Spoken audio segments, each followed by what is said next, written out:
So, good evening.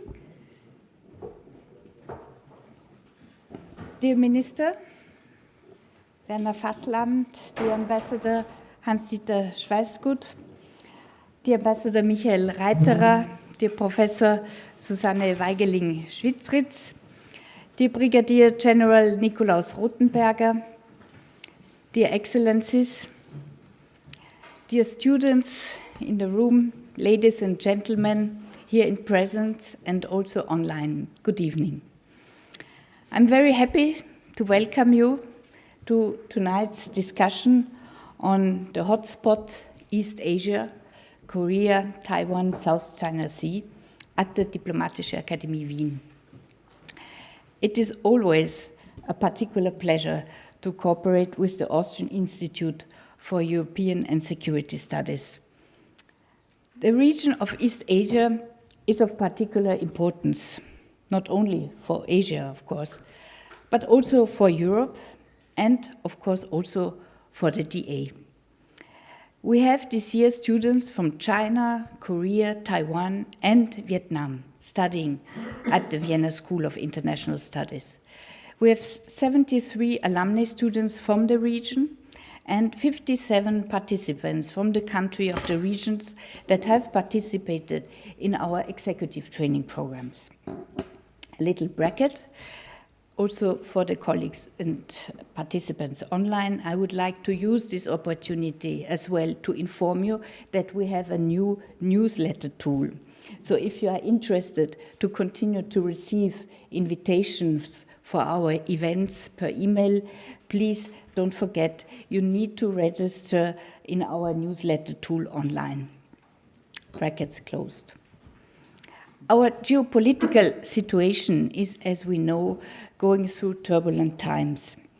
The Russian war against Ukraine, the situation in Gaza, Venezuela, Greenland, just to mention a few topics, have kept our attention recently. But what about the risks the East Asia region is facing?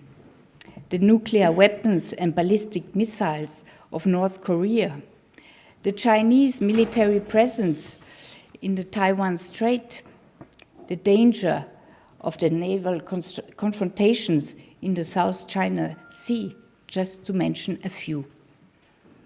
I would like to thank, in particular, Minister Fasslabend for moderating this discussion this evening, and of course, our distinguished speakers, each of whom has enormous expertise about the countries in Southeast Asia. I wish you all an interesting evening. Thank you.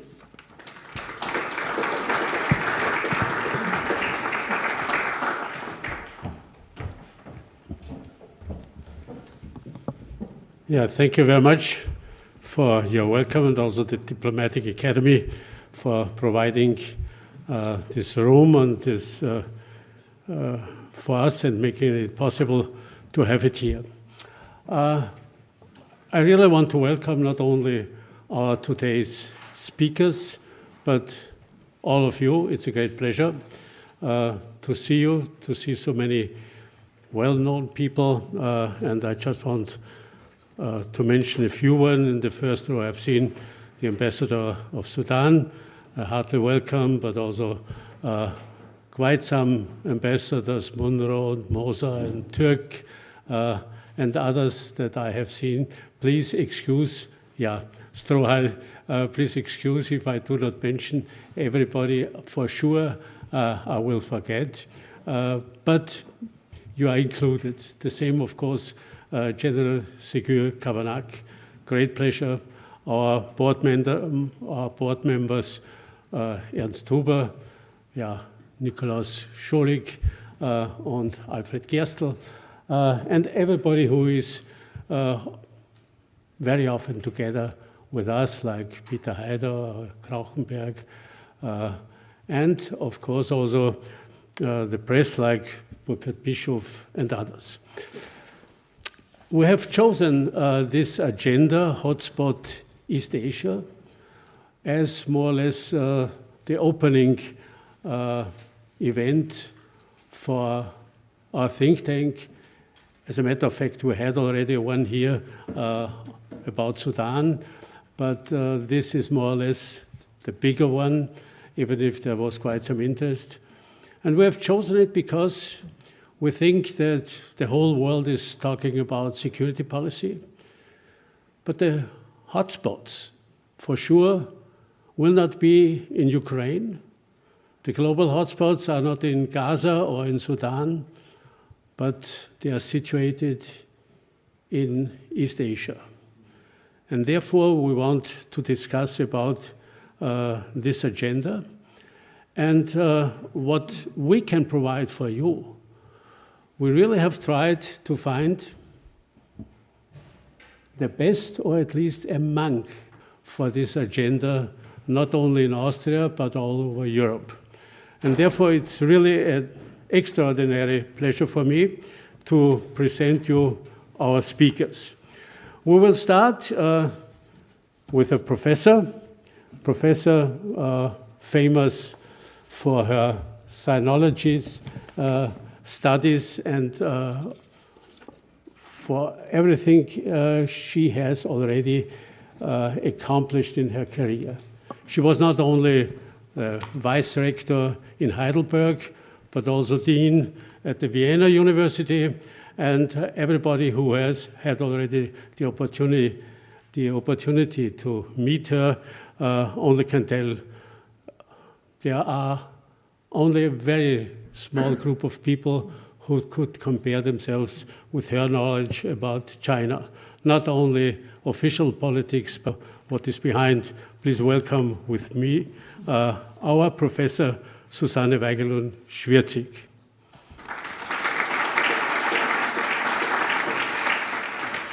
Next to her, we have one of the most experienced diplomats, not only in Austria, but also all over Europe.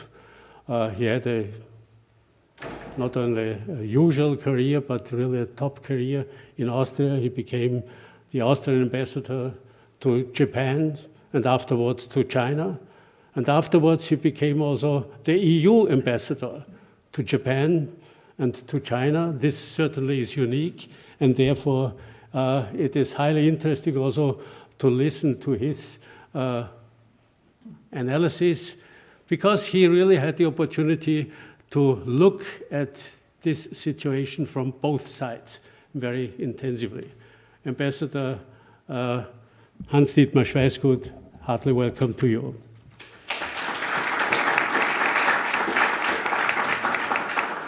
Yeah, and next to him we will have another ambassador, Michael Reiterer.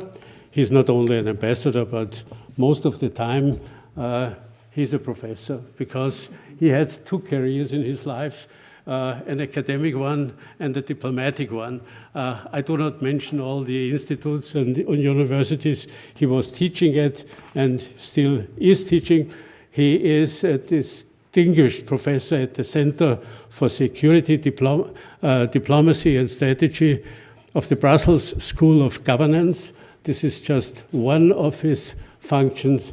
But besides that, he also used to be an ambassador in Europe.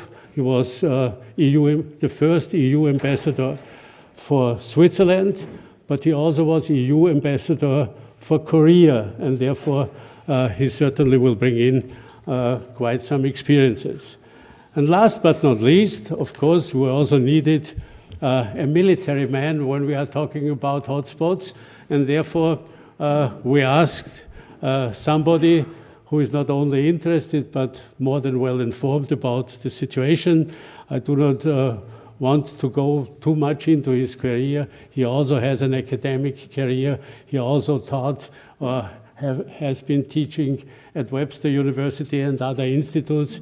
But at the moment, he is the head of the Austrian, of the military diplomacy division. Most people in Austria would know it as the Attaché Abteilung from the Austrian Bundesheer. And this is Brigadier General Nikolaus Rottenberger. Heartily welcome to you.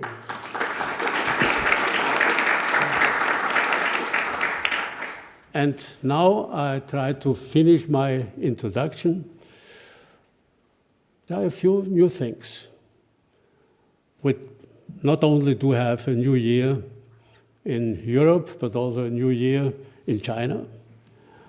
And we have a completely new situation also in China concerning the situation between politics and military.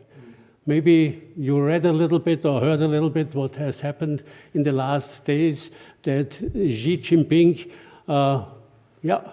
got rid of his highest ranking general in the military, in the Central Military Commission.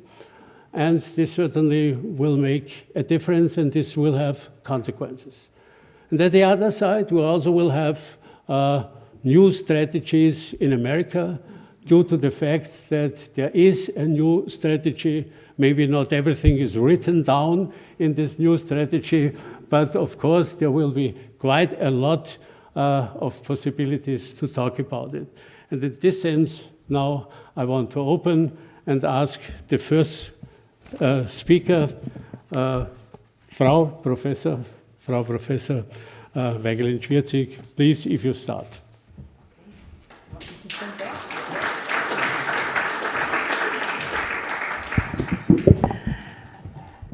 Ladies and gentlemen, I am honored to give a little bit of an assessment of this complicated situation in East Asia, which, as we just heard, became even more complicated during the last 2 days. We are actually not extremely sure about what exactly happened in China. We just heard that General Zhang Youxia was obviously taken into custody by Xi Jinping and, of course, those people who do the job for him.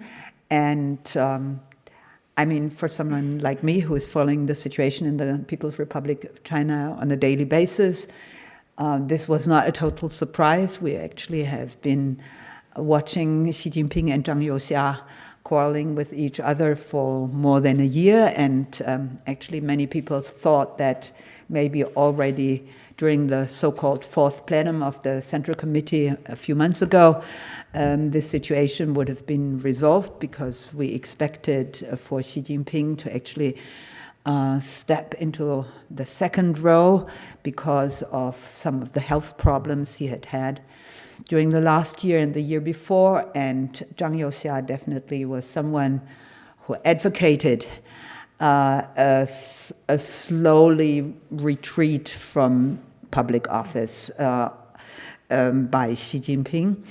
I think he was maybe even very vocal in trying to persuade Xi Jinping that maybe the 21st Party Congress was an occasion where he could find a successor for himself. But despite the fact that President Xi Jinping was obviously in not a very, very good health situation during the past months, he doesn't seem to be ready for retirement. So this is maybe one of the reasons why Xi Jinping then had to take action and make sure that he wouldn't be continuously asked to do so by Mr. Zhang Youxia. There are lots of rumors, which I don't want to reiterate here, but I think it is quite clear, and we have been observing this for quite some time, that the party and the military in China is not agreed upon what to do next. And of course, one of those questions is the question of what to do with Taiwan. If we talk about hotspots in East Asia, Taiwan obviously is the major hotspot, although we should not forget about Korea and we should not forget about the South China Sea. But from a Chinese perspective, it's very clear that Taiwan is the most important issue. And I would still forward the argument that at this particular moment, neither the People's Republic of China nor the USA is ready to go to war against each other. I think the basic reason for this assessment is the fact that since the Cuban crisis in the 1960s, the big nuclear powers have come to the agreement that they should not go to war against each other. This implies that the probability that even if the People's Republic of China should decide to attack Taiwan, the probability that the USA is interfering into this conflict directly is comparatively small.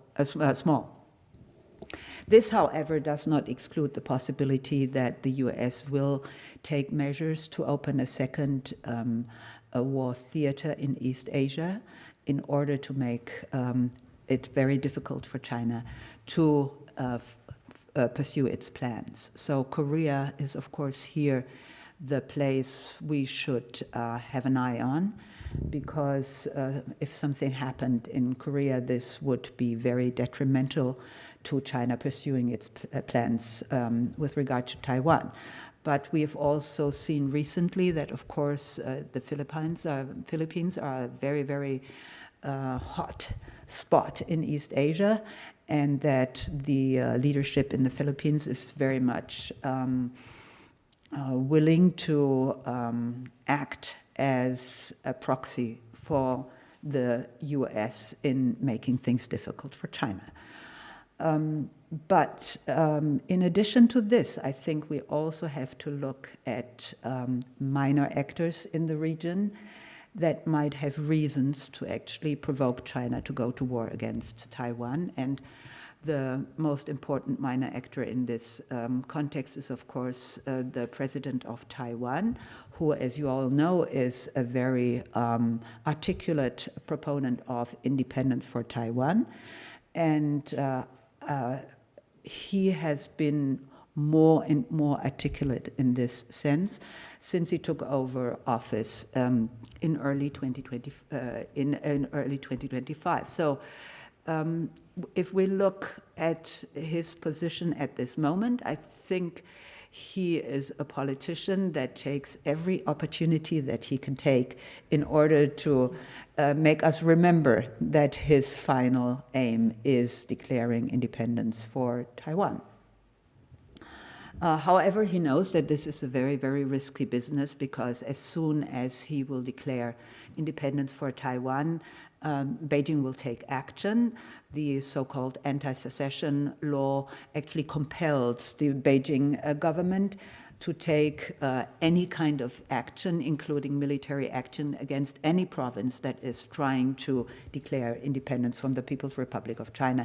This is the so-called red line, and everybody knows that if you want to provoke the People's Republic of China into war, you have to declare independence. This also means that if, because of some reason, the US decides that they want to provoke China into war, they can give a call to Mr. Lai Ching-te and ask him to declare independence. So this is, of course, a very tricky situation that the Peking government is very aware of, and Xi Jinping actually spoke repeatedly about this very delicate situation, which is very, very, how should I say this, complicated for China, because China has a principle, a very interesting principle, which is they will never start a war. I'm not so sure whether they are really so honest about this, because according to my assessment, the war against India in 1961 was actually initiated by China, and the war against Vietnam in 1978 was also initiated by China. So, of course, you can always sort of find an argument to explain why it was not initiated by China, but de facto it was initiated by China. But it's quite interesting that they repeat time and again that they don't want to initiate any war in the East Asian region. I think we also have to think about a possibility that only became clear to me during recent months. I think when the US was preparing for a potential strike against Iran, the foreign minister of the People's Republic of China visited the foreign minister of Russia.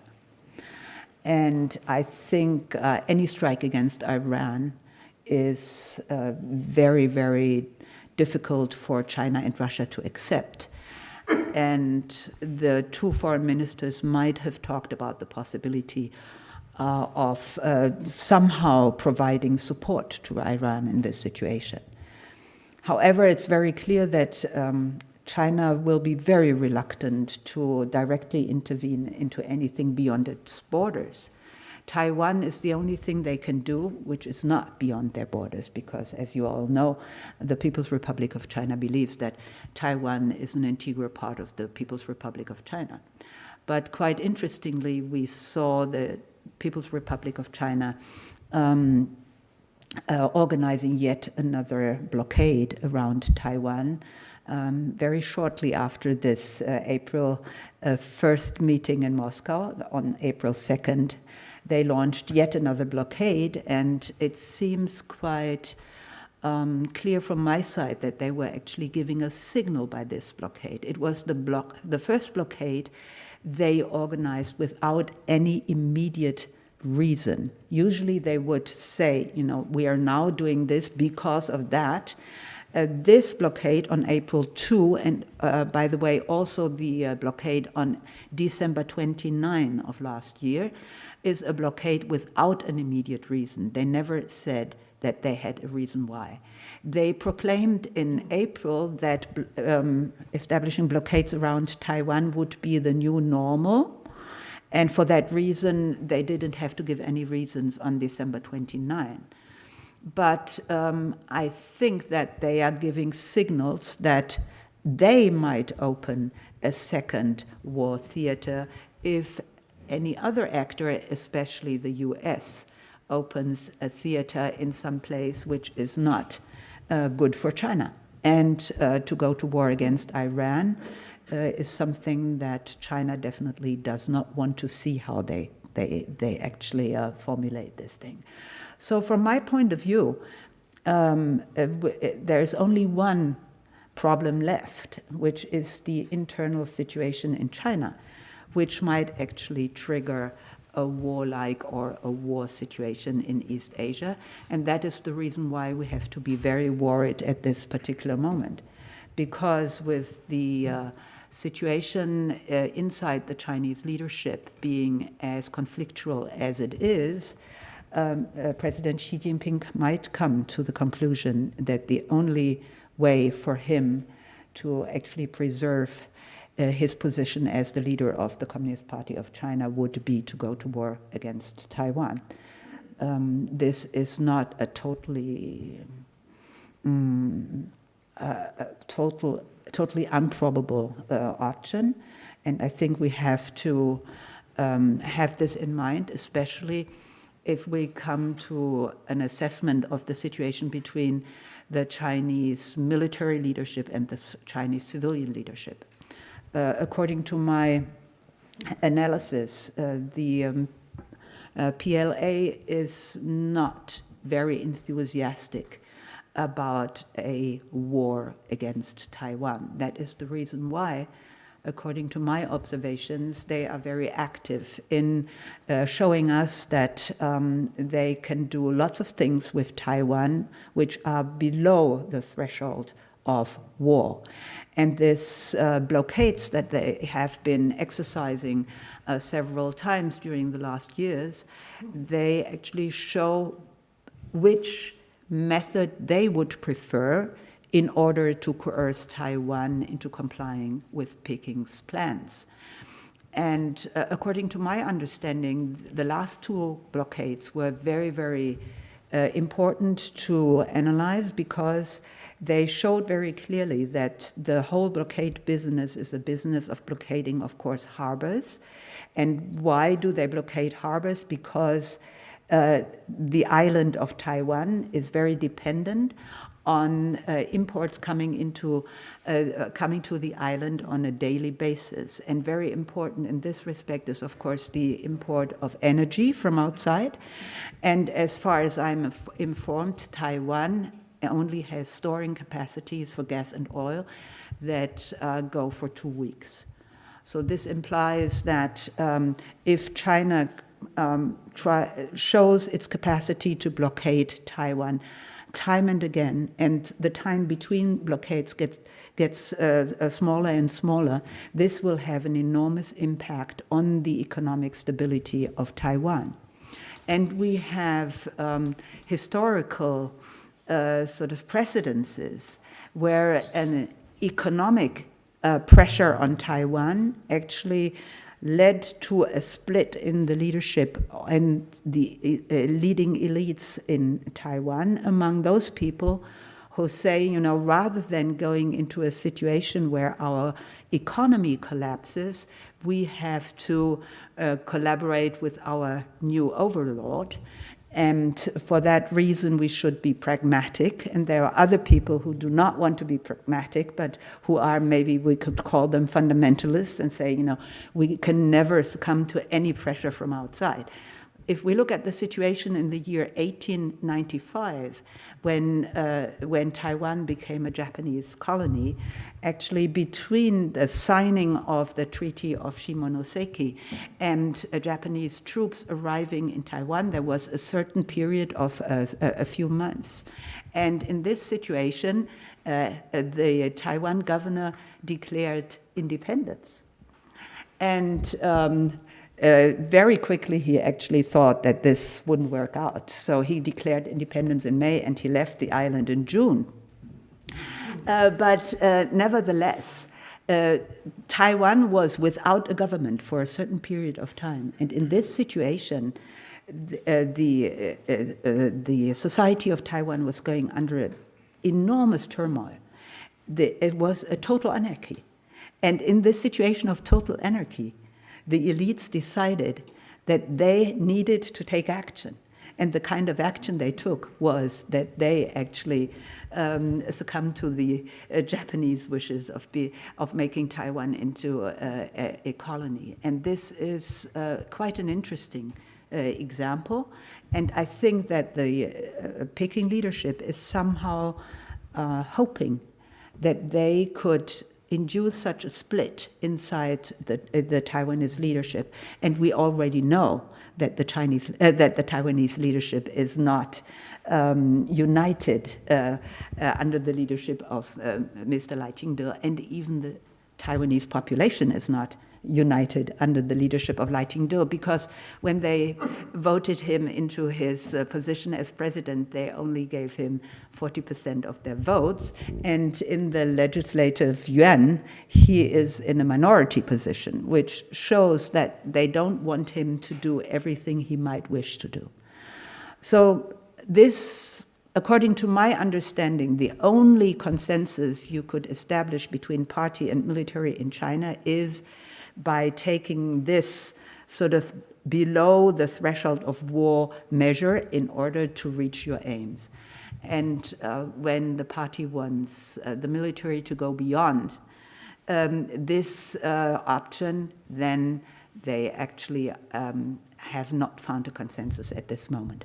And this is one of the reasons why Mr. Zhang Youxia seems to be in prison. We don't even know whether he really is in prison. He might have escaped. But we'll have to wait and see if he really was rescued before he could be taken to prison. This would imply, according to a number of analysts, that he would use the military to go against the party, and this would be a very, very difficult situation in China. So let's wait and see, and let's hope for the best that Mr. Xi Jinping does not take the decision that going to war against Taiwan is the only option he has. Thank you very much.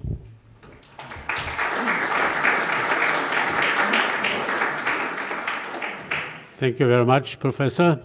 And now it's your turn, Ambassador. We are looking forward because what has happened in Japan is also new.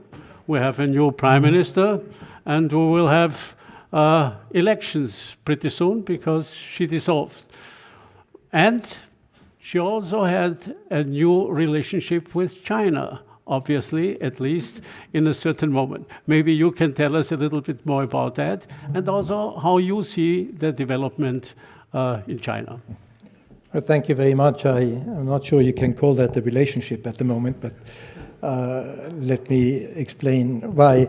Yes, I think I will want to say a few words on the United States, obviously, and Japan. I don't think I can add anything to what Professor Weigelin-Schwiedrzik said on China, and especially on Taiwan, because I really think I do agree with her analysis, which I think also provided a very interesting historic background, which is sometimes a bit forgotten. Now, one thing, of course, which is always in everybody's mind is, do we see a change in the United States position, not only in Europe, which we sort of all painfully experienced and are still experiencing almost every day, but is there a new posture also with regard to East Asia and the Indo-Pacific? And Minister Fasslabend mentioned already the new national security strategy of the United States, which was published in late November and which was supplemented only a few days ago by a new national defense strategy. Now, there have been people saying that it doesn't really make much sense or it's worth the time to go into any detailed analysis, because this certainly is not the framework for any kind of reasonable assessment of what President Trump will do in the future. But I think it's still quite interesting, because there have been suggestions said that obviously there is a fundamental change in the whole posture. And I think this is due in attitude. And of course, President Trump has never missed an opportunity to disparage the policy of his predecessor and to distinguish himself in all and every aspects from that. But if you have a closer look at what the United States are basically saying in these two strategies, I think you do see quite a bit of continuity. One thing which I found interesting is that the continuity, of course, is not there when you look at Europe. But if you look at the wider picture, of course, number one is clearly now America's focus on the Western Hemisphere, subordinating in a way everything else to that. But on the other hand, if you read carefully, you see that the Indo-Pacific and also the South China Sea and Taiwan do feature among the issues where the United States feels that this is vital to keep its position as number one in the world. And I think in the whole strategy, you always have this sort of statements, either explicit or implicit, that we are number one, we will stay number one, and we have a near peer, which is China, which we will have to address. And I think the interesting difference in nuance is not in an all-out confrontation, but in clearly in a way of credibly deter any action of China which could threaten our number one position. And that certainly applies to the protection of the first island chain. And when people are saying that it doesn't specifically mention Taiwan, well, there wouldn't be a first island chain without Taiwan, obviously.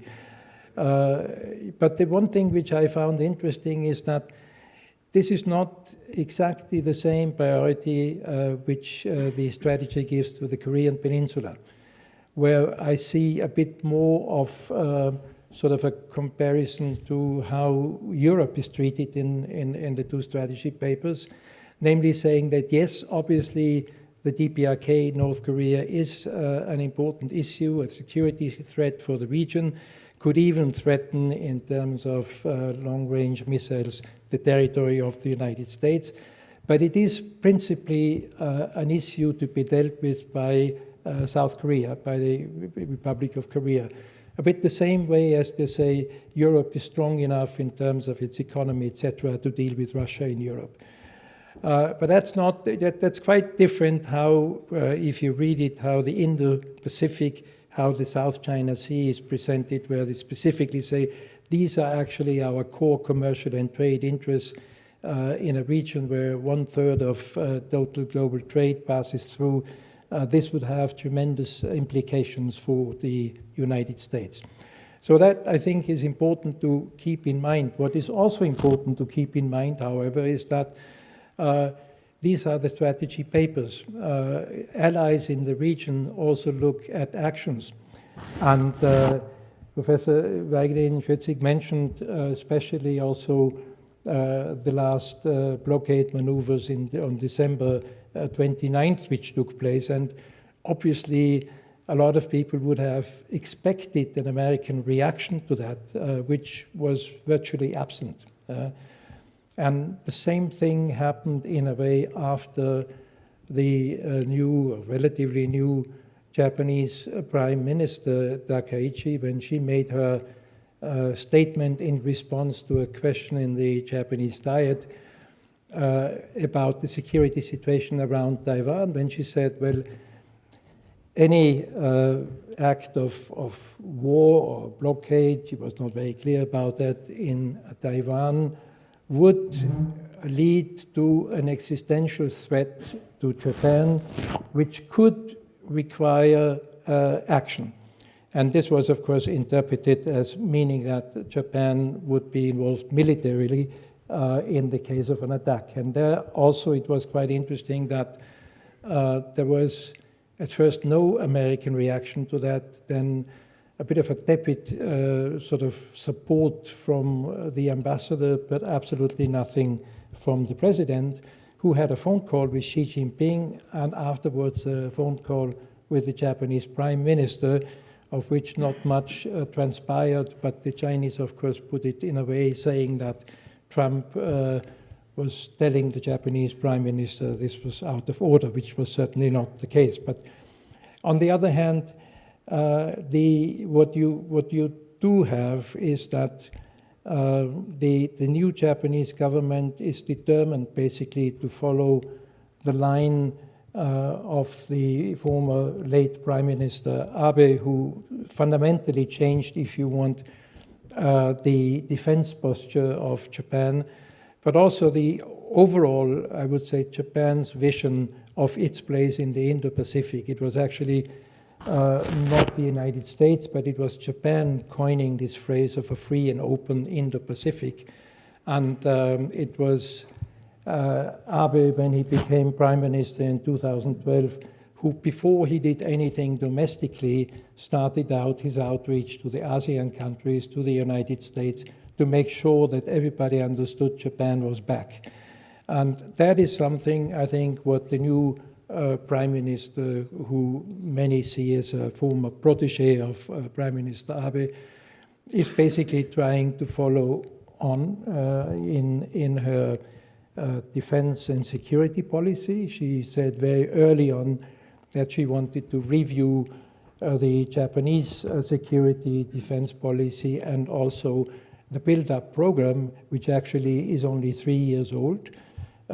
She said in a very early statement that she wants to bring forward Japan's decision to double its defense outlays to 2% of GDP, which is in Japan is really something which only a couple of years ago would have led to fierce resistance also from the public.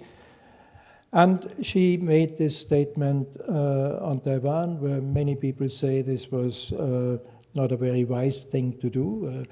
I think she probably also came to that conclusion, but obviously she cannot step back. And the Chinese reaction, I think, is something which a lot of people, when you look at it, went a bit sort of over the top.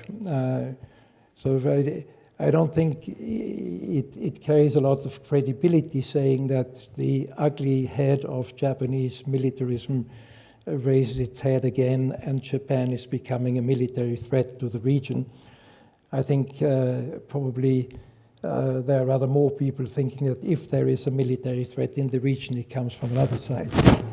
And of course, it had another effect. It had the effect basically of rallying support in Japan. That even in a country which has always been rather divided, and where the nationalist part of especially the LDP was never really able sort of to carry enough weight also to change the constitution, all at a sudden I think you have a much broader consensus on that. Now we will see if that is enough to help her win the elections on February 8th, which will of course not be the result of the deteriorating relations with China, but it will be all about the economy in reality, like in many other countries also. But in case she were to win a mandate to form a majority government with her new partner in the government, then I think it would strengthen her position, and I don't think it would lead in the short term to an improvement in the relationship with China.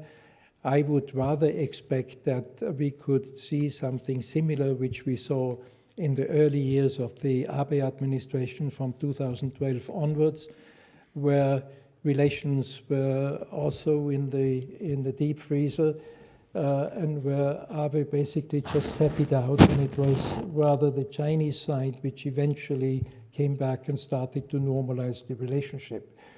We will see how that turns out.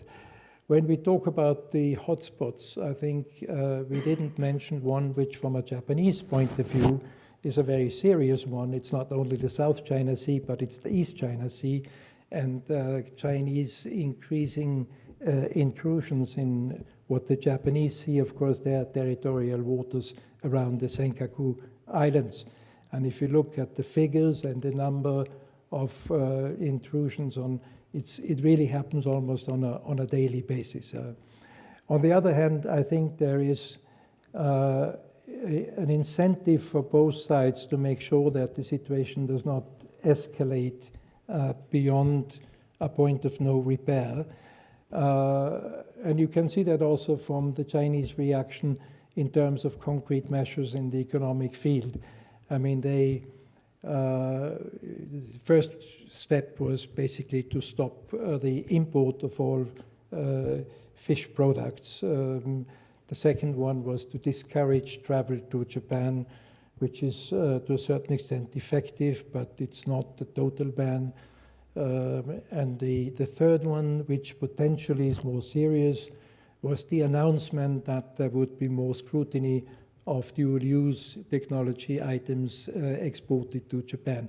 But what we are seeing, I interpret it more as a careful calibration in terms of actual measures as compared to a rhetoric which, to my view, goes a bit over the board.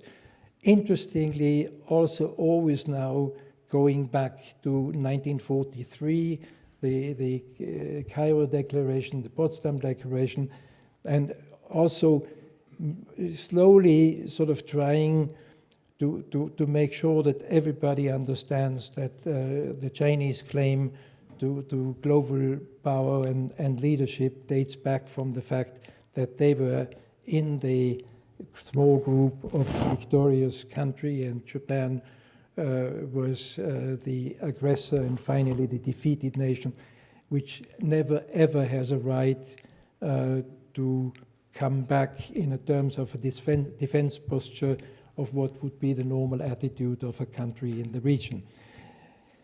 Also interesting, I think, is Japan's relationship with the Korean Peninsula, and especially South Korea, and I'm sure that Ambassador Reiterer is going to say more about that also, because during the whole time of the Abe administration, the relationship was actually dysfunctional, and it only became sort of closer after he had left office, and it made a major step forward with the Camp David Agreement of 2023, when President Biden managed basically to bring the two sides together for a three-party agreement. And the question was, with the change of leadership in Korea also, if this would endure, given the fact that the Korean President Lee is not really supposed to be on the same line as his predecessor in terms of China policy and also Japan policy, and Prime Minister Sakaichi is seen as a nationalist outlier who would not necessarily be able to find allies in South Korea. But it was quite interesting to watch that. First of all, of course, the first visit of President Lee was to China, after he had already met with both leaders at the APEC summit in Korea last autumn. But he immediately, or shortly after that, went to Japan for a visit which seemed to confirm that both sides really don't want to break from the last years of a more constructive relationship, and also see much more eye to eye on a lot of issues, including regional policy, the Indo-Pacific, and of course, both are still very much also involved in a policy of rapprochement with like-minded partners, including in Europe, with NATO, with the European Union. And I think this is certainly reciprocated also from Europe and the European Union, for which both Japan and Korea are absolutely vital partners in a world where the United States has dissociated itself from an order the Europeans still think is something worthwhile keeping or rebuilding. And therefore, I think it's clear that for Europe, watching hotspots in East Asia and developments among the rival parties there is something which also has a direct effect on our future posture and how we play a role in an evolving world order, the structure of which we don't really quite see yet. Thank you.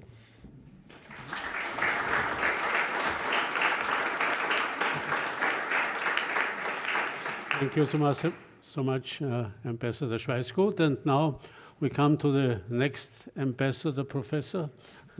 And I ask Michael Reiterer for his presentation. He has prepared a few, maybe this is an understatement, a few charts in order to give us also a lecture about Korea, which maybe is not so present in our minds as China and Japan. Please, Mr. Ambassador. Well, thank you very much. Very good occasion to get over my jet lag. I came back from Japan yesterday morning. I had the pleasure of guest professorship there in Kyoto, and but I made some side trips also to Seoul, and having served in both countries, I'm trying to be a little bit of a bridge between the two. Well, I suppose the best thing is I give you a sort of overview, because Korean Peninsula is context, and it is perhaps not so much known how this region has developed. So I just would like to underline that for most of its history, we were talking about Korea and not about the Korean Peninsula. The Korean Peninsula has kicked in basically after the division of the two. But as you see here, the dates until the end of the Japanese colony, Korea was one. And then was the separation, the Korean War, and the armistice and the demarcation line, demilitarized zone, which is one of the biggest misnomers in history, because this is one of the highly militarized zones in the area. Well, unification is not for tomorrow. Well, we have said that about Germany, but I'm pretty sure it's not for tomorrow in Korea. It is, last time it happened was during the Winter Olympics in Pyeongchang, that the two countries came under one flag. In between, North Korea has got rid of the idea of unification. It's no longer in its constitution, and it regards nowadays South Korea as an enemy. The present president, President Lee, is trying to establish contacts with North Korea, but so far not very helpful. On everybody's side, he has asked recently even the United States if they could have a special envoy in order to establish contacts. Also on the South Korean side, I mean, foreign policy starts at home. I was in Seoul on December 3rd. I have seen what has happened during that night. I mean, now they have overcome the problem, and the legal proceedings are going on. But for some time there was some real concern whether they were trying to put back the clock, because the martial law and dictatorship, that was part of the history of Korea. So right now it's a little tick perhaps in the history, but certainly of concern. Well, also history. I had the pleasure in the year 2000 to accompany the President of the European Commission, Romano Prodi, at the time to the ASEM summit in Seoul, and to congratulate Kim Dae-jung to receiving the Peace Nobel Prize because of his contribution of solving the problem with North Korea. Well, I think we know by now, when you get the Peace Nobel Prize, then troubles are ahead, and that has been confirmed several times. But we have seen quite many changes.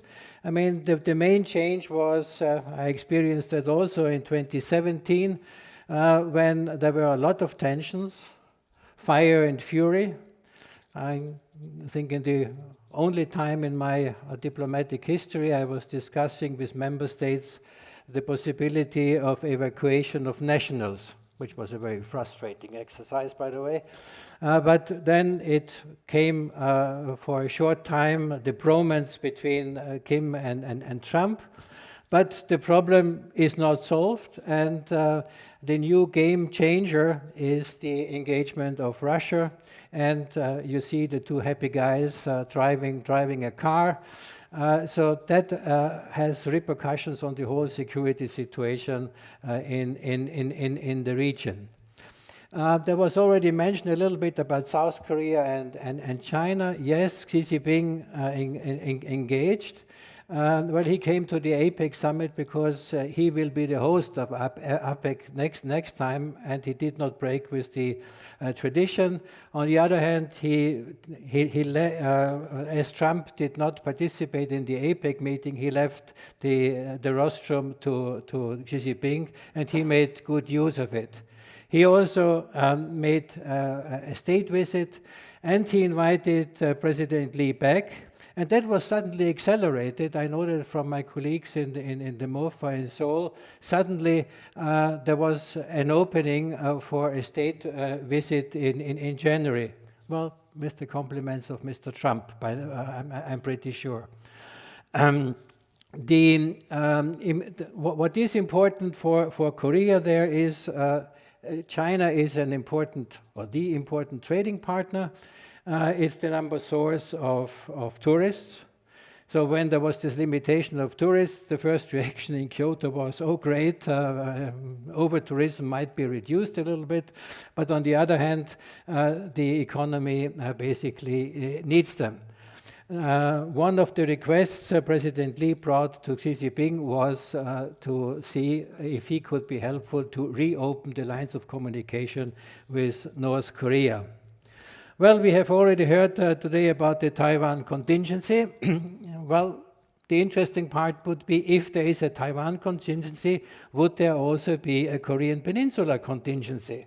Could Mr. Kim think this is a very good occasion in order to start skirmishes or a war with South Korea, and that would not be the first time. They have already bombarded islands in the past.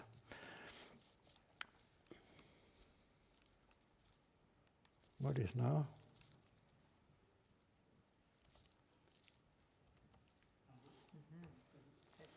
Now technology is not working.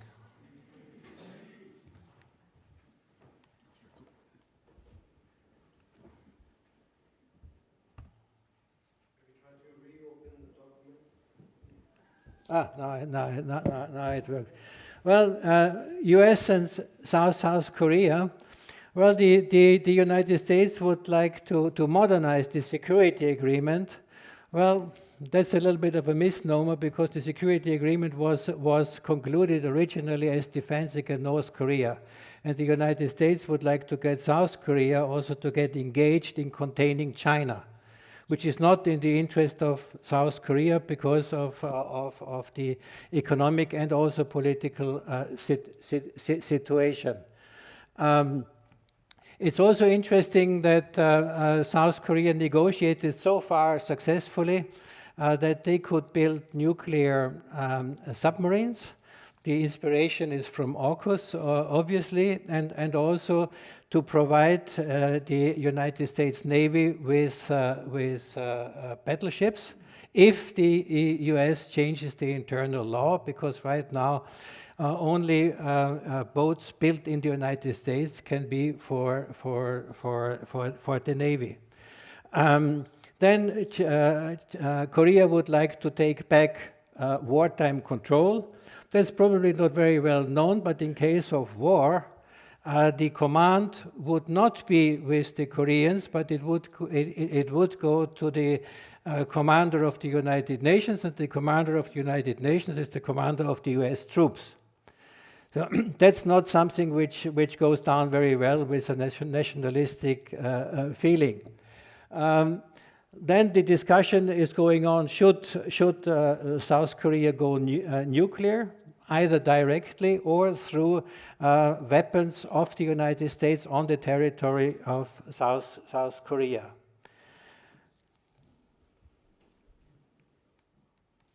Well, again, there's a cyber attack. North Koreans probably. Yeah, North Korea is listening in. Well, that would be the question then of non-proliferation and denuclearization of North Korea, which is an issue, but it's also not for tomorrow. And I think to think that one can base negotiations with North Korea on denuclearization first, forget it. That will never happen. You can keep it as a long-term goal, but certainly not to get negotiations started. This is extremely interesting. If you look here, this is a statement by the Undersecretary of Defense for Policy, Elbridge Colby, on the 26th of January, where he was saying that model ally. You can read that all very, very quickly, but 26th of January, breaking news. That's how you treat a special ally. So, and I think it's on the same time, same day because of the time difference. By the way, I think this is also a message to the European Parliament. We have already talked, but I will go over it. The strategically importance, the two chains, where Korea also, of course, plays an important role. What is South Korea doing? Well, they are thinking to hedge their positions. One of the possibilities is to work closer with Quad. With the second pillar of Quad, which would be the more technological one. The inspiration of AUKUS I have already mentioned. South Korea has already declared they want to join CPTPP. And I think Dietmar already mentioned the Camp David agreement, whether the spirit of can be maintained. What is also important for security, we see here between Taiwan, Japan, and South Korea a technological triangle.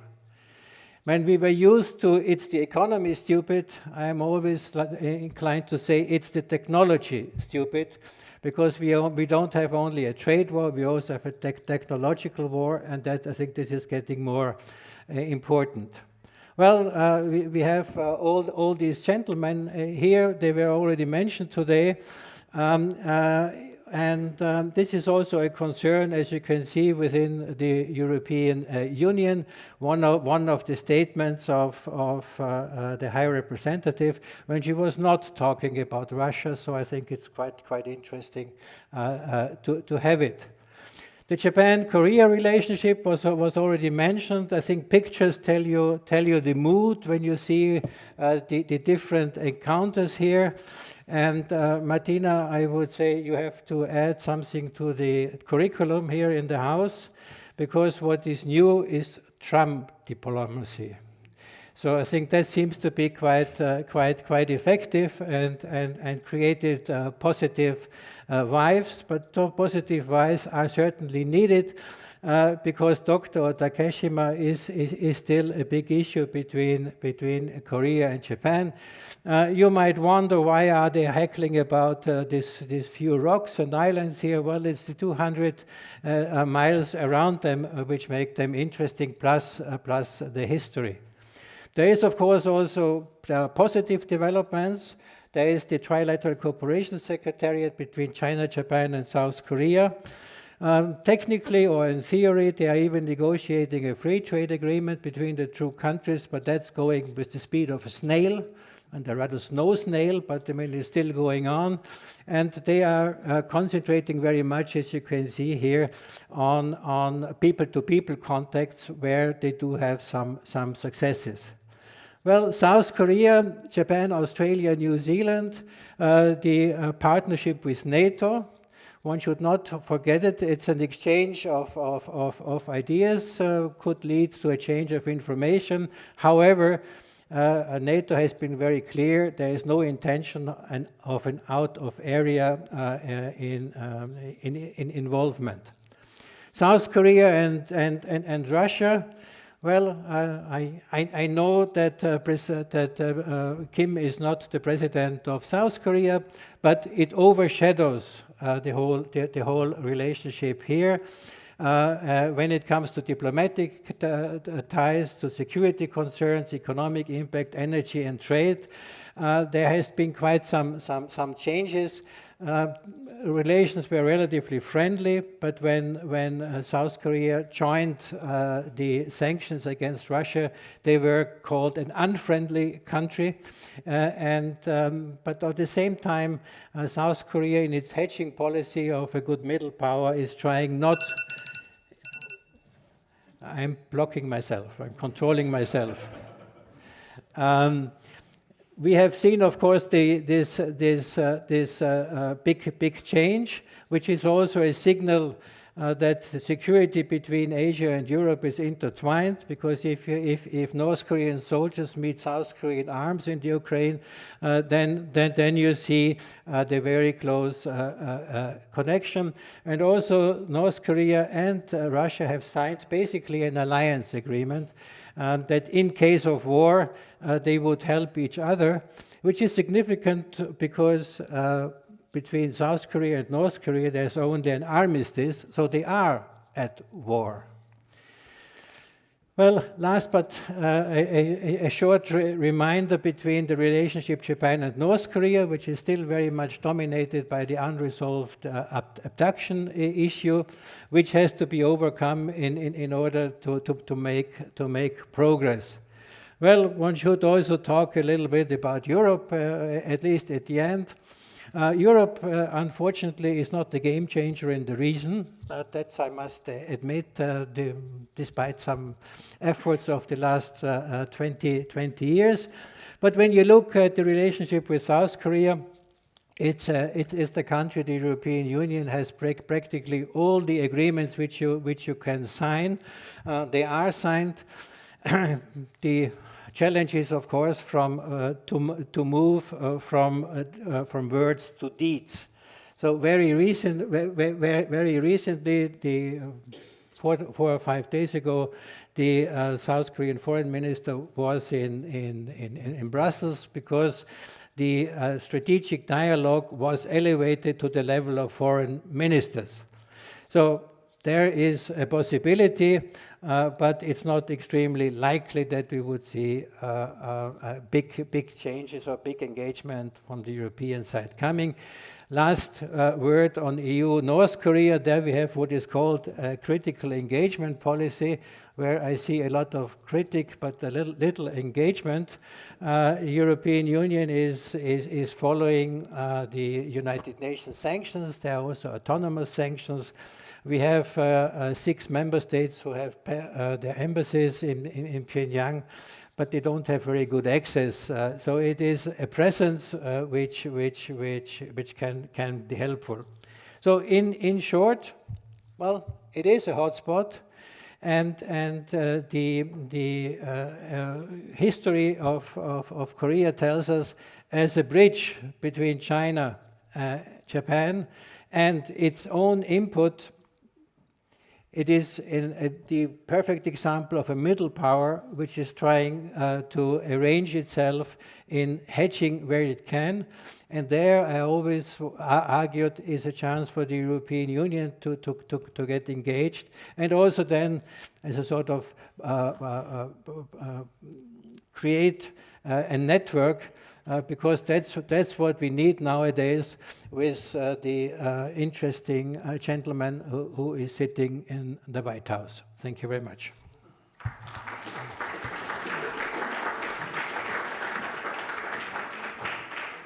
Yeah, thank you very much for your presentation and also where you showed all the interdependencies between the actors and yeah, what is going on.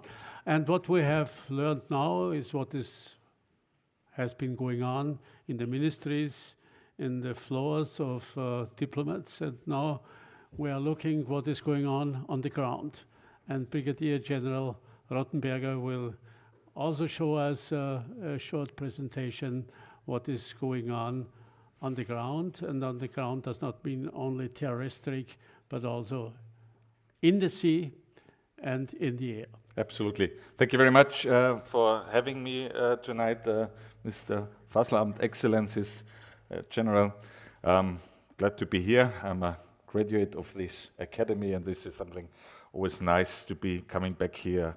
I started with a claimer, so to say, because I'm official. I'm active officer of the Austrian Armed Forces. So what I will tell you now and what I present to you now not necessarily affects the official position of the Austrian Ministry of Defense. I'm sorry, I have to start with that. Whoever is here from the Chinese embassy, so I think we have a celebration tonight somewhere in Vienna, which where the Chinese embassy is present. Yeah, nevertheless, I get excellent support from a researcher. From Tara Bregler, who's also here in the audience. Thank you very much. And I thought about giving you some insight, let's say, or a quick overview, because some data and what I will present to you is mainly open source data. And I will start with a comparison and a bit looking on the military balance between the US, China in the region. And I thought about starting with the US Indo-Pacific Command, which as such exists since 1947. The US fought the Pacific War successfully, driven by the plans of Chester W. Nimitz. All these battles of World War II in the Pacific, these are something which are still a study ground for military on the Pacific Rim. Yeah? And talking about the Pacific Rim, the Western Pacific Rim or the Eastern Pacific Rim, so I hope the pointer works. The Western Pacific Rim or the Eastern Pacific Rim, and I just keep in mind that Taiwan, the admiral who, so to say, shaped the strategic thinking and geostrategic thinking of how to control areas on the sea. And he concentrated on the rims. So, and this is what have been in a very good slide before shown, that the two island chains, what we have seen here, first island chain and second island chain. What I present to you here now is an overview about the US Indo-Pacific Command. It's called Indo-Pacific Command since 2018. Roughly it contained 300,000 US soldiers in the overall Pacific region on both sides of the rim. This is 20% of all active US forces. The 7th Fleet based in Japan, the 3rd Fleet based in Hawaii. Oh, sorry, this is based in Hawaii. And the 7th Fleet from 11 carrier groups, almost a third is in this region. The 11 carrier groups the US have. We have the US Army in Japan with around 50,000 personnel with the headquarters in Yokota. In Korea, the 8th US Army. In Hawaii, 25th Infantry Division. In California, part of the Indo-Pacific Command is the 1st Corps. And we have in Korea, the 7th US Air Force with significant, very, very modern equipment. Altogether, and that's, I think, is striking, we have the international dateline, 66 of all bases with you see here, 66 bases. From the 66 bases of the US, 26 eastward and 40 westward of the international dateline. So giving a little bit more overview. When it comes to strategic forces, US has the largest strategic arsenal. I think this is rather well known, but China is catching up. Significantly expanding its anti-access and area denial capacities. But in the field of strategic nuclear long-range capabilities, the US continues to possess the most technologically advanced strategic forces and deployment capabilities. When it comes to air power, we have estimated, the US have estimated 13,000 aircrafts worldwide. A large portion is here. And China, with approximately 3,000 aircrafts in the airframes system, including 1,200 combat aircrafts, is in the region an important player. The US leads in the field of air power in terms of quantity and quality, with a greater operational range and global reach, while China is catching up strongly in the region and threatening US air superiority closer to its core territory. Land forces, as we see here, which includes both Army, US Army, Marines, and I will also talk about the People Liberation Armed Ground Forces here. US Army is world at 480,000 soldiers. This is lesser impressive if you consider the China, the PLA, with approximately 2 million. I mean, it had 3 million in the 1970s, and then when Deng Xiaoping cut it down to 2 million, or some even say only 500,000. That's disputed, but I will come back to China here. We see that China has significantly more land forces in terms of numbers. Naval forces, and that's also interesting.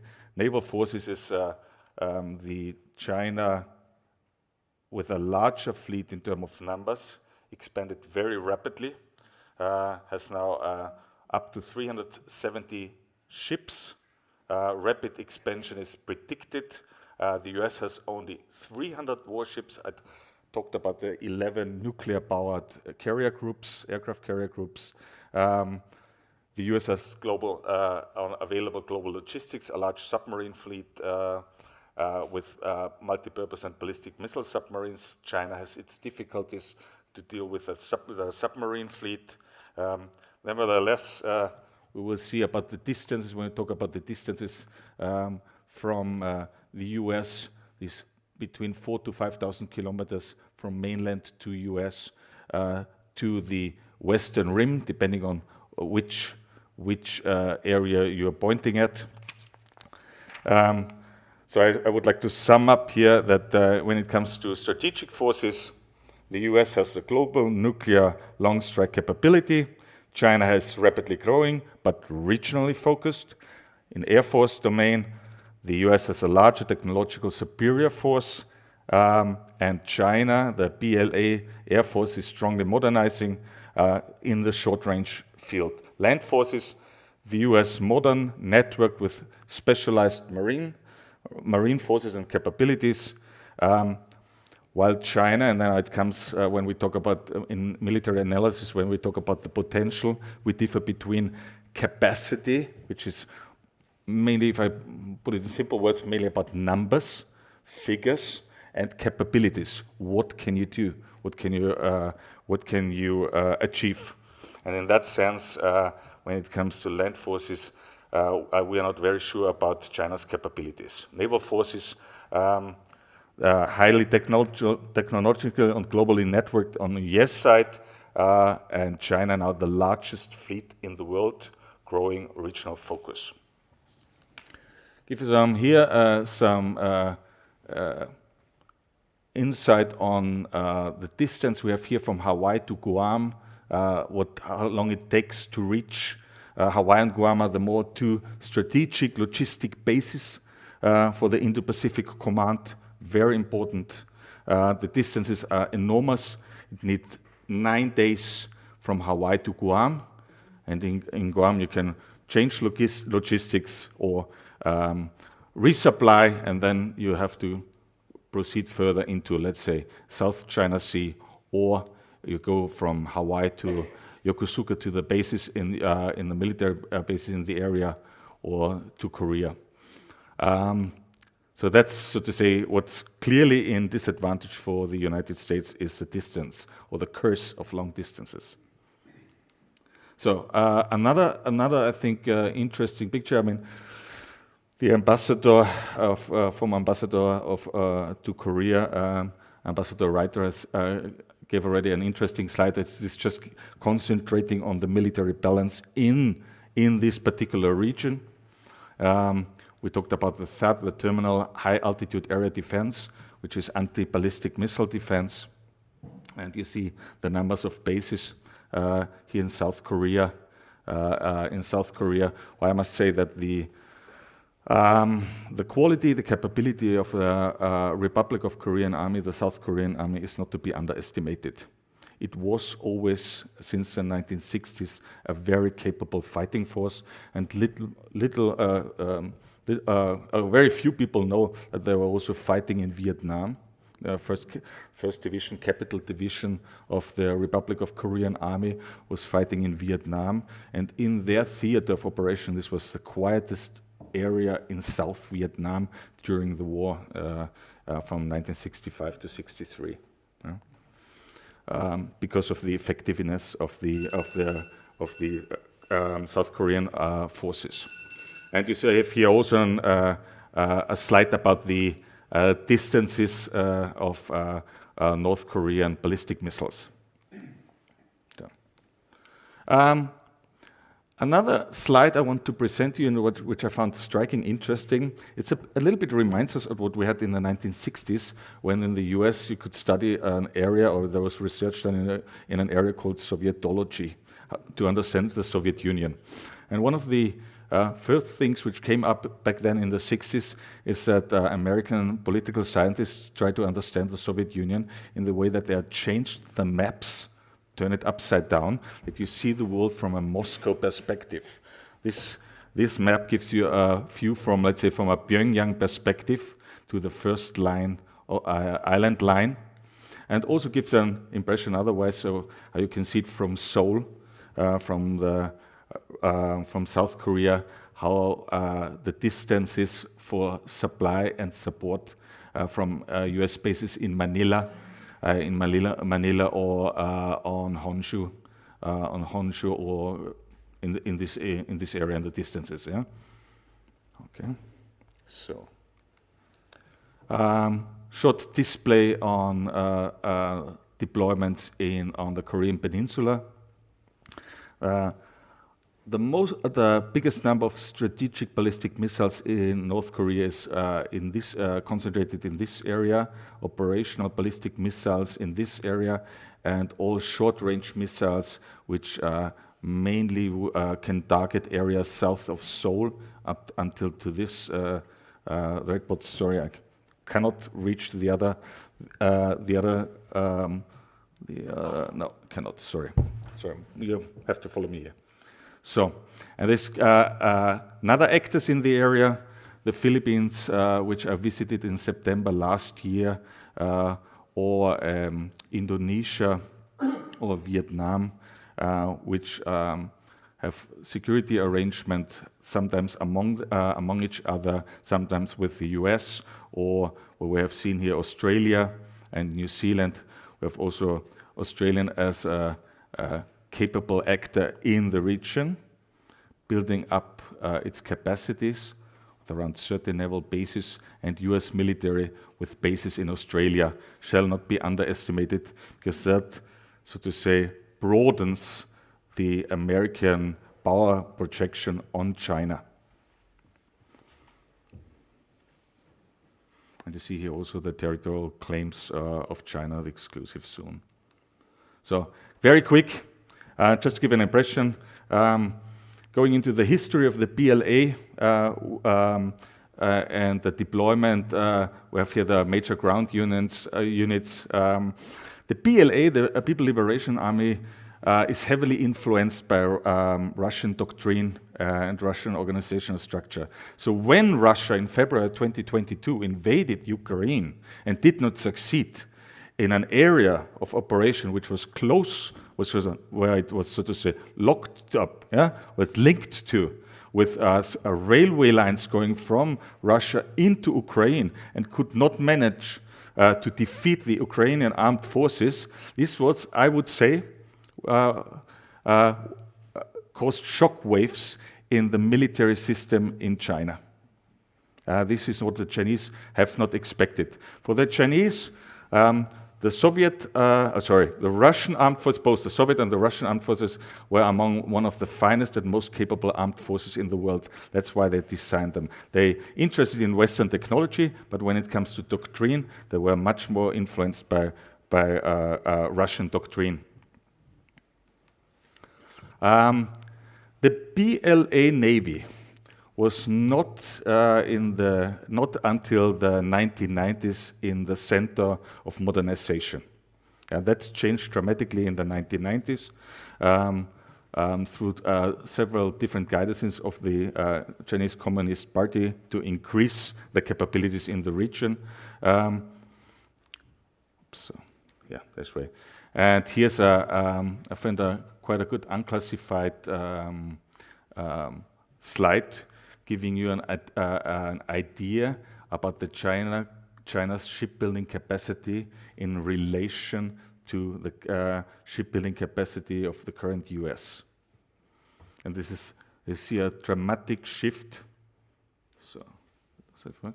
No, it works. The dramatic shift. And the number of production numbers here in China. If I'm not mistaken, I read in an article about 7 or 8 shipyards on the east coast of China who are producing 24/7 ships. 24/7. Yeah. And this is so a slide I want to present you, giving you to figure a little bit to understand the figures more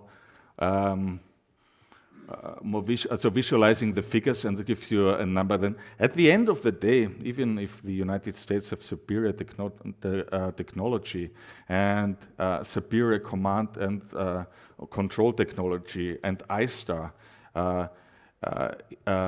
technology, it's still numbers will figure in any type of conflict. Numbers will still figure, because if you lose a carrier, you have a carrier less. Yeah. If you lose an advanced missile destroyer, you have one less. And you cannot produce one in World War II within 1 or 2 months and send it into the region. That changed a lot. And as I displayed the production, the US industry is not prepared for mass production. The Chinese are doing mass production. That's a difference. Also, I would say one of the weaknesses, especially submarine and battle management technologies. Here's a little bit about the activities in the region. This is 2023. So you can see which type of ships were around here. This is May, this is April. I have another slide about the BLA Justice mission, about the military exercises in December last year, mentioned already, but maybe you're interested in having a slide where you can see in which areas the People Liberation Army Navy was exercising all around Taiwan. So, yeah, that's it. That's it. To sum it up, the interesting thing in so to say analyzing the two rivals, China and the US, in a possible future conflict in the region, is about capability. What are they able to achieve? And especially the curse of long distance for the United States, long distance support will be, and logistics will be the big organizational weakness of the United States. Thank you.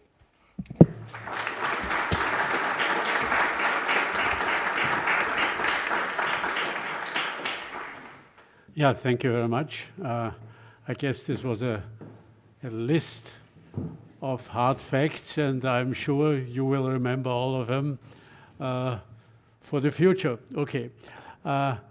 My plan was now to have another discussion round in the panel. I'm looking at my watch and see it is already advanced, and therefore I would like to give you the chance just for a few questions, and I would ask my panelists, not only to prepare their statements for what is asked by the public, but also maybe some remarks, to give us some remarks also to what we have heard from the other panelists.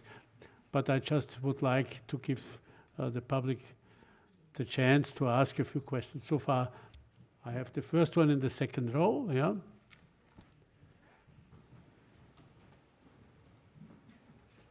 Thank you, Officer, for your analysis. What I was missing in your analysis was about the fact that a lot of, I think, if I got it right, also like by reading newspapers and so on, is that China doesn't really have a lot of fighting experience compared to the US, Like the last proper war China fought was in Vietnam in the 70s, but the US was constantly being involved in some wars, was constantly allowed to test its own military equipment and so on. So isn't this like a very big advantage the US additionally has on top of all of its capacities and capabilities it has? Okay, thank you. Next one. There is none at the moment. Yeah, yes, over here. I put a question to Mr. Rottenberger. In the last blockade of Taiwan, we saw a lot of civil ships using containers with missile systems on top. We know the roll-on, roll-off freighters are also prepared to use by the People's Liberation Army's Navy. How do you see this combination of civil fleet and the military fleet and this dual use? The third one, maybe. Yeah, over here in the second row.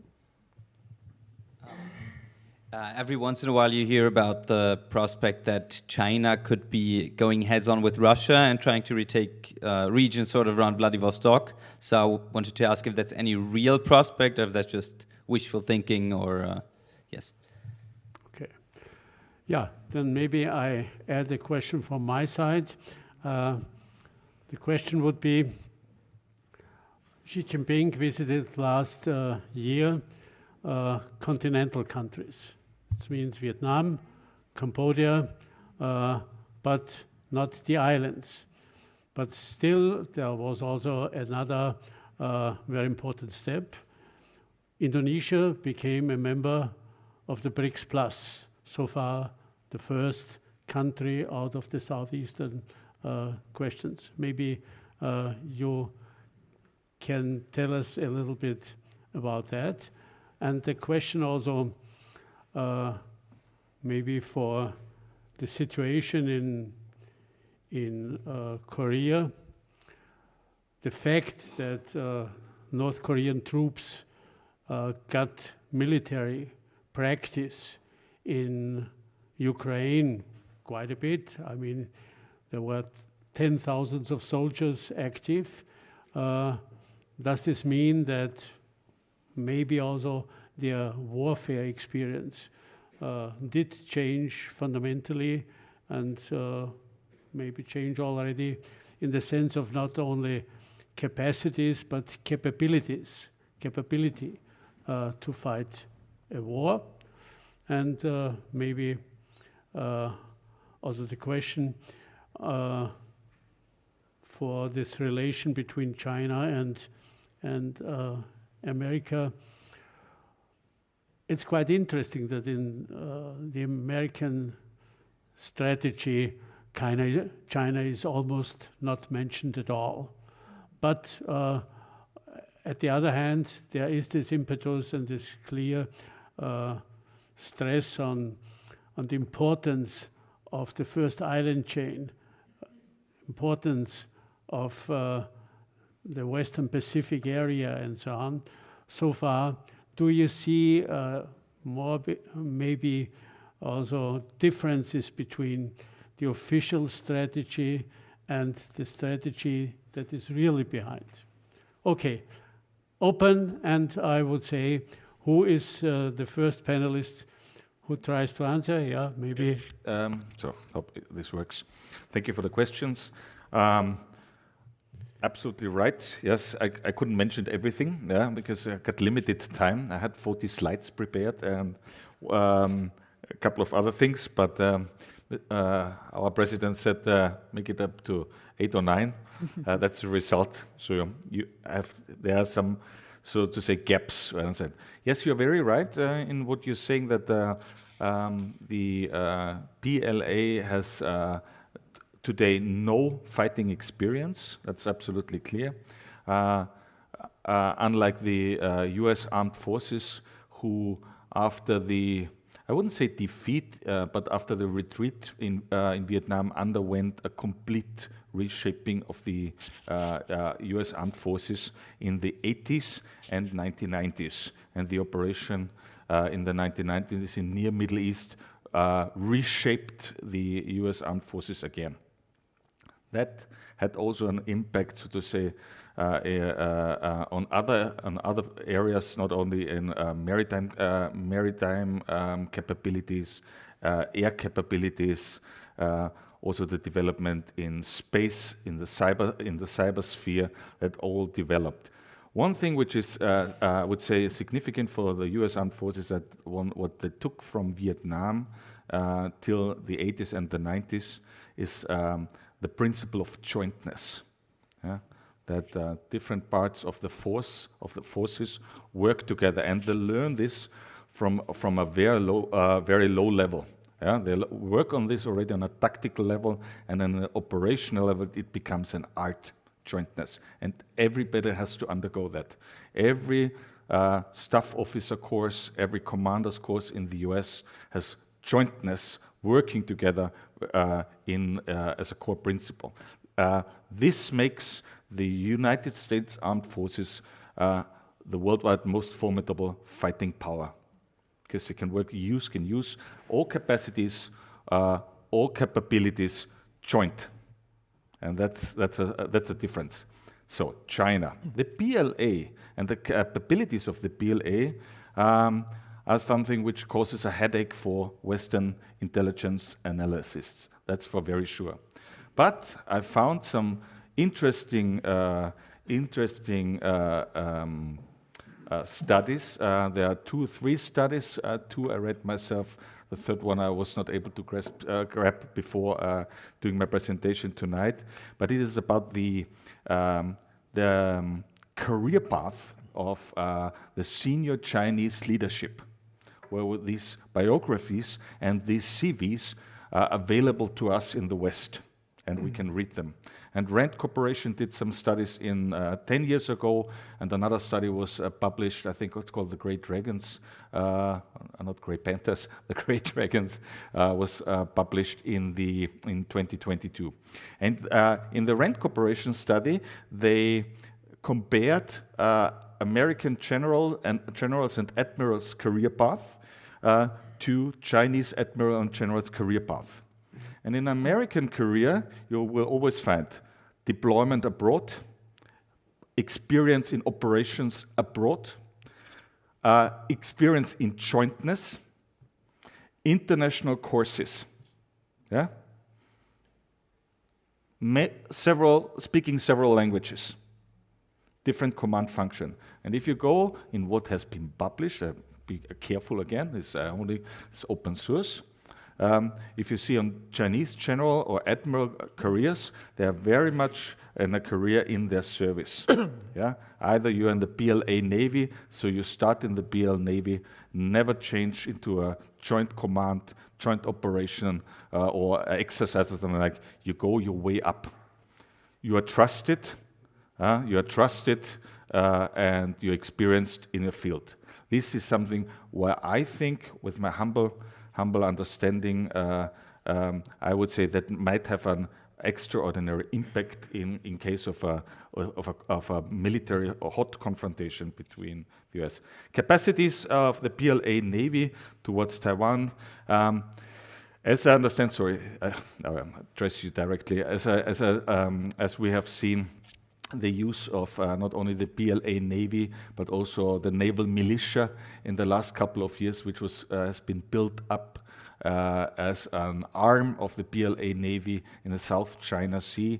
I would say that all logistic enterprises, all logistic companies are included in plans of the BLA. That's for sure. So there's a massive capacity available.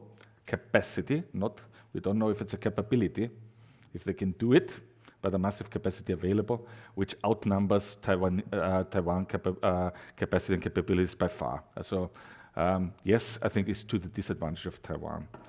Korea, if I may say, last question from your side, Mr. President, about the Korean War experience, North Korean war experience. Those Korean volunteers, we had also Chinese volunteers in the Korean War. Those poor chaps were sent in the 10,000s to the Ukrainian front with no equipment, no personal equipment, not the personal arms, rifles, I have to say, with nothing. They were, so to say, dressed and armed by the Russian armed forces and then trained there. It seems to me that they are not trained professional soldiers from North Korea. And what they bring back is just a feeling of misery on the battlefield. Yeah, that's the impression they got there. I don't think they bring back battle experience. I don't think. What is studied in North Korea, in the region, overall in Southeast Asia, is the tactics in the Ukrainian war, the cyber domain, of course drones. Yeah, drones is a big issue. I was talking with a Chinese officer today in the Austrian MOD about drone developments, and this is something which is studied intensively, and especially when you start to connect drones with artificial intelligence. This is something. High technology is used on the Ukrainian battlefield in just such a low area that does not significantly change our understanding of military technology and development. Thank you.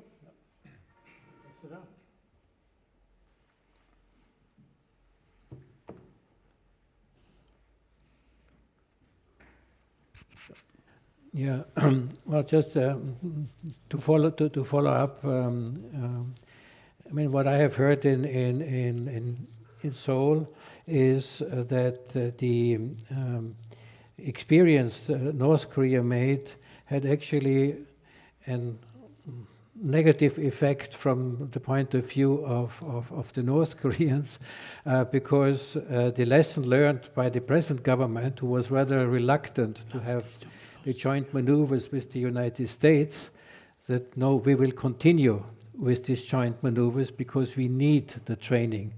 And the North Koreans have shown that the army, contrary to other parts of the military, is completely outdated, and they lost something between 2,000 and 5,000 soldiers out of 10 to 15,000.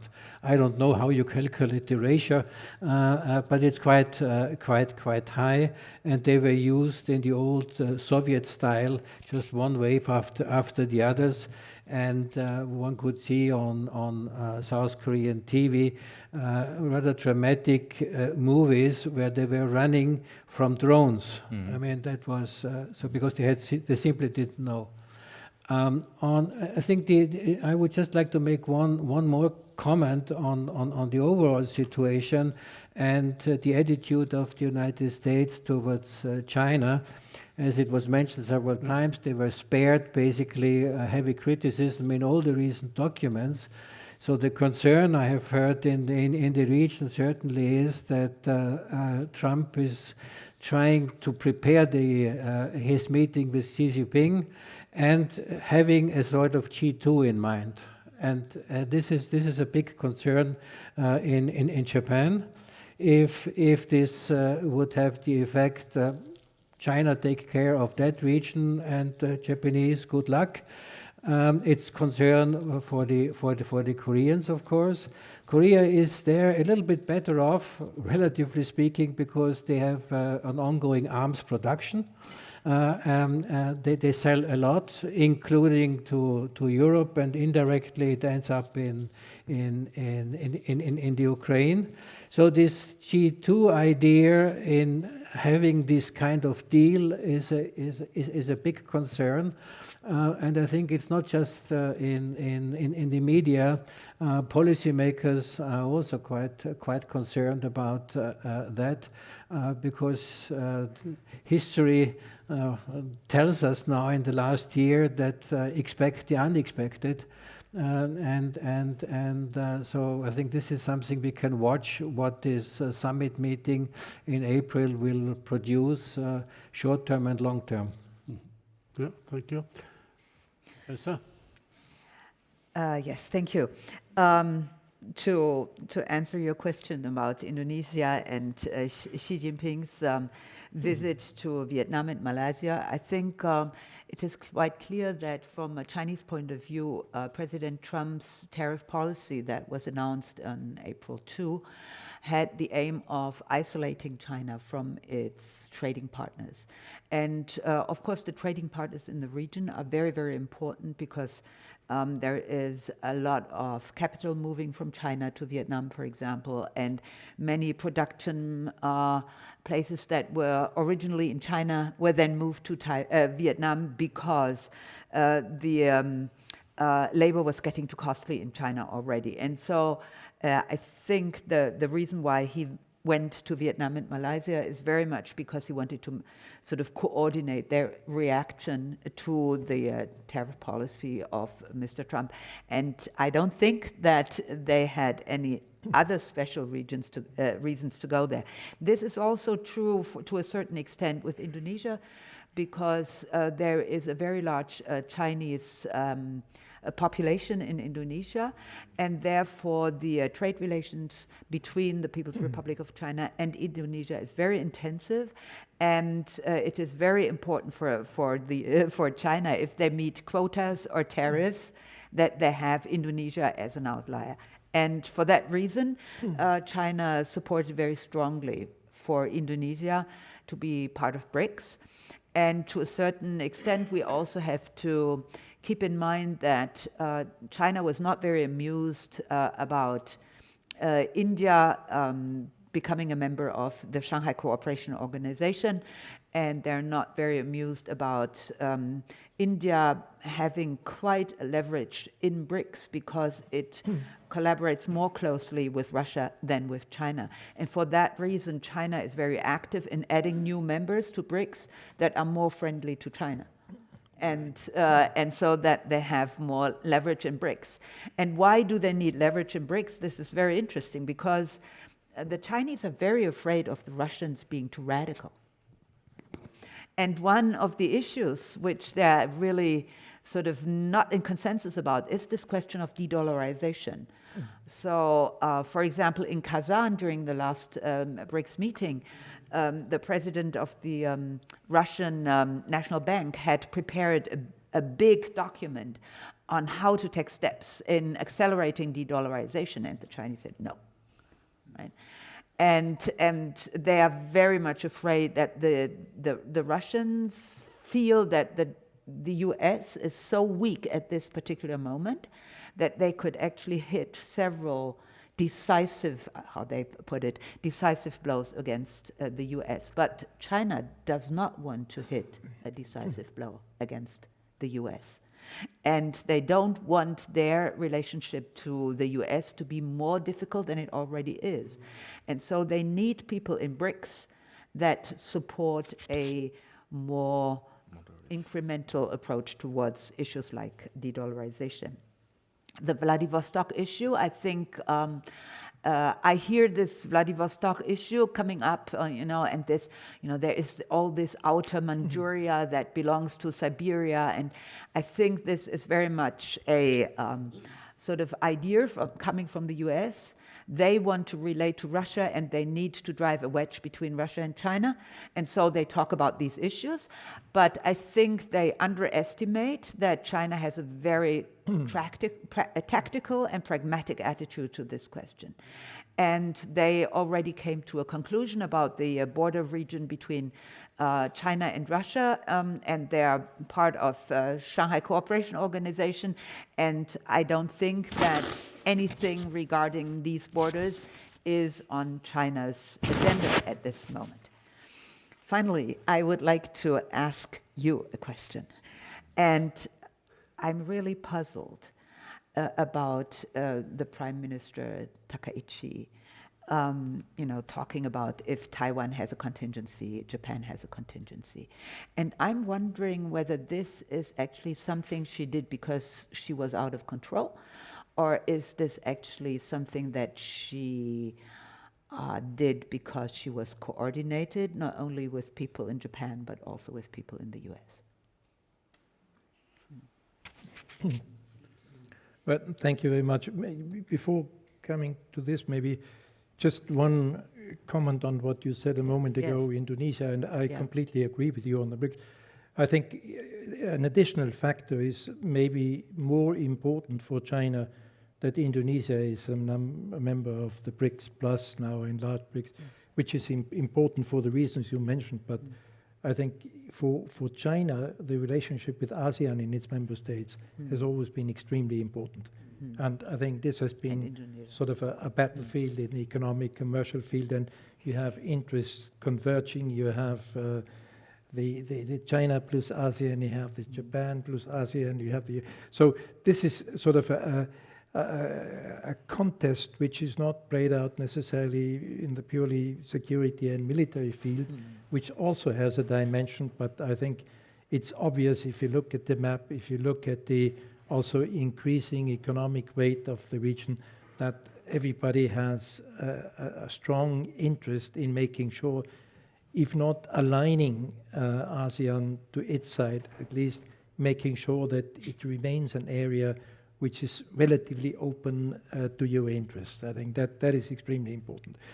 For the second point I would like to mention why does China not have more of a weight in the security and defense strategy? I think the same applies to Russia. And if you read the two documents, they are not very detailed as such. And I think this is not an omission. It's not necessarily also a statement of intent. It's much more, I think, the fact that I see it more as the United States giving certain markers. You know, obviously the Western Hemisphere, interesting enough, there you also don't really find Greenland or much of the Arctic, you know, which is a strong concern for reasons which go much beyond what we saw in Davos. There's some real security interest behind that, of course. But I think the United States has no interest at this stage to define a strategy towards China. It mentioned very clearly the interest it has in stability in the Indo-Pacific, its interest also freedom of navigation and commerce, therefore its intention to defend the first island chain. But beyond that, I think, as I said, the nuance is we are not necessarily interested in open and massive confrontation, which was more the statement during the Biden administration. We will let China live and give it space, provided they don't challenge basically our primacy in the area and do not really attack our substantial interests. Beyond that, I think those who say for Trump, the visit to China in April will be extremely important because I don't think it will go in the direction sort of a deal, commercial advantages versus giving up its political support for Taiwan, and I think that's far-fetched. I see it more in the sense that the United States, I think, realized in April and again in October that instead of being on the offensive with the spiral of ever higher tariffs imposed, it all of a sudden became on the defensive side. And I had some discussions in Beijing in November when I was there for a few days, and the sentiment I think I got that for the Chinese this was a big victory, you know, with the United States having to climb down and basically accept that the real weapons in the commercial field are on the Chinese side with its export controls on rare earth and the supply chain issues and all that. So I think they adopt the wait and see attitude, and it's a bit the same thing on the United States side. They don't really want to give away too much at this moment. So I wouldn't really see the strategy papers that do as a clear sort of blueprint for where to go with China. On Takaichi, I think I was in Japan at the time when you made a statement, and I happened to watch the debate in the Japanese parliament. You know, so it appeared spontaneous. You know, it was the usual question and answer period in parliament, and on the question she stood up and she didn't read the statement, which is very often the case with Japanese prime ministers on the diet, but she made this statement. But on the other hand, the way it was framed was also not purely spontaneous. So I think she was not necessarily, it was certainly in her papers as a contingency answer in a way, but I don't think she intended sort of to create the kind of message which it actually created in Beijing. But on the other hand, she made it very clear that she wouldn't step down. And I don't know if you saw that, but there was a follow-up the day before yesterday when she also made a statement to which, by the way, the spokesman of the Chinese Foreign Ministry responded yesterday or even this morning. When she was saying, well, on this involvement of Japan, we are no longer in a situation where we are purely restricted to the defense of Japan. And could anybody really imagine a situation where, for instance, in a contingency, Japanese and United States personnel or even civilians would have to be evacuated from Taiwan, and there were to be an attack on the United States in that context, could anybody really think that Japan could just be aside and leave the ground? So basically she was indicating we have an obligation. She even said, without that, what would be the sense and the credibility of the United States-Japan alliance? So I think, you know, this is something which I don't think is necessarily fueled from Washington, but where I think we have a situation where she is basically saying we have an alliance, we now have the means which we are increasing. Collective self-defense is a right for every state, and we will not really be intimidated by the Chinese to retract again to a situation where we will nothing more than a junior partner of the United States in an alliance. We have outgrown that.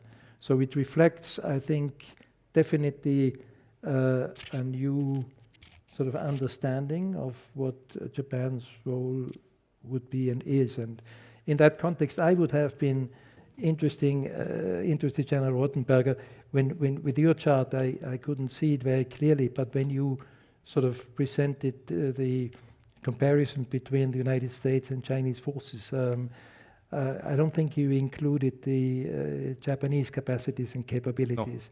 No. No. And I think it would be interesting because of, you know, exactly against the background of what I said, because from the Japanese point of view, increasingly, sort of there's at least some intellectual or mental preparedness for a situation where this alliance could be called into question. Yeah, let me sum up. Great presenters, great presentations, and great lessons we got tonight, I guess. Thank you so much, and you surely, you should get a very big hand.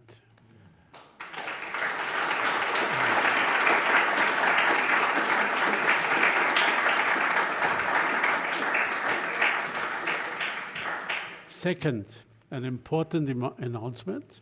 Of course, we want to continue to occupy ourselves with the region.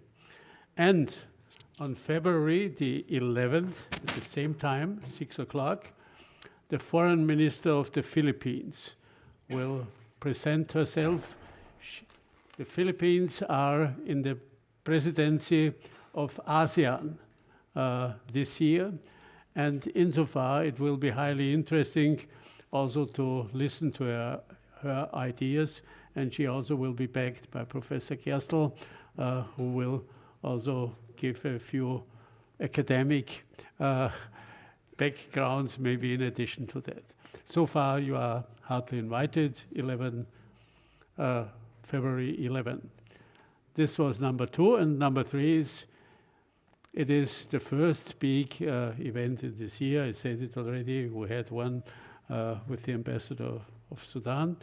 And therefore, we would like to invite you not to leave at the moment, but to take a glass of wine, to ask questions to our presenters, and maybe to discuss a little bit how the world is going to look in the future. Thank you very much, and all the best.